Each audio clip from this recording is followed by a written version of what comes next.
Stephen Byers, a fourth-year science student, has been learning a lot lately. But his latest studies aren't limited to just physics and biology. Byers is learning about Islam, a religion he's recently embraced. Like a brief illustrated guide to understanding Islam. About 5 years ago, Byers couldn't have pinpointed what belief system he followed. He was raised a Christian, but Byers remembers feeling let down by his faith when bad things happened in his life. I would always question, like, why would God do that to me, or my family, or my friends, it just didn't make sense to me. And then I got pretty angry. That was, like, the only time in my life where I was really angry about a lot of stuff. Now Byers is feeling more settled. This past spring, he was encouraged by some friends to learn more about Islam. What he found was a belief system that, he says, was a perfect match for his logical mind. So in the summer, Byers spoke the Shahada, the testimony of faith that states Allah is the only God and Muhammad the last prophet of Islam. Once you say that line and you mean it in your heart and you're honest with yourself, you are a Muslim. It says, say there is no God but God. Abdul Haq Hamza says one reason why people gravitate to Islam is because there's something missing in their lives they want to fill.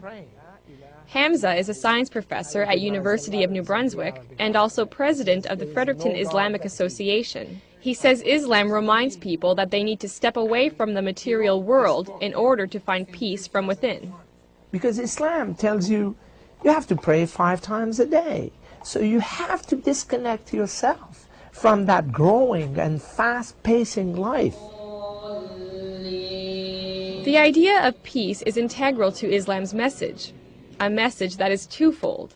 First, a Muslim is called to submit to God, and then through that submission comes peace. Hamza says the only way to achieve peace outside is to achieve peace inside, through the will of God.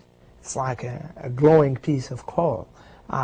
If you look at it when it's not lit, then it's just dark. When it's lit, then the darkness disappears, and it's just a source of light. The other major duties that are required in Islam can strengthen a Muslim's commitment to God and to peace.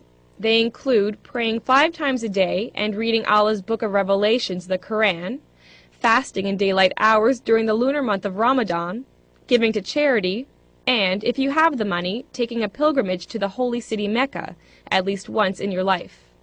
Byers hasn't been to Mecca yet, but he did take part in the fast of Ramadan for the first time.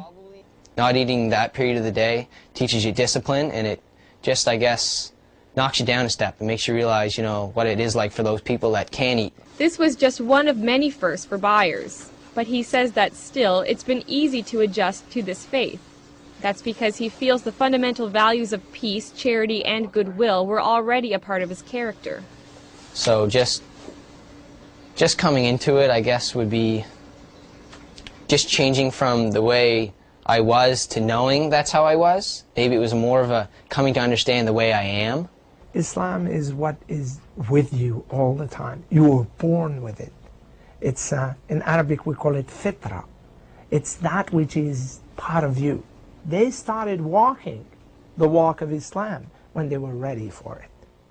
Byers says it's important for people to learn a bit about Islam, even if it's nothing more than to clear away misconceptions that peg Islam as a religion of terror. Byers says if people incorporate the goals and aims of Islam into their lives, like him, they might find some peace they didn't even know they were searching for. Sarah Trainer, CBC News, Fredericton.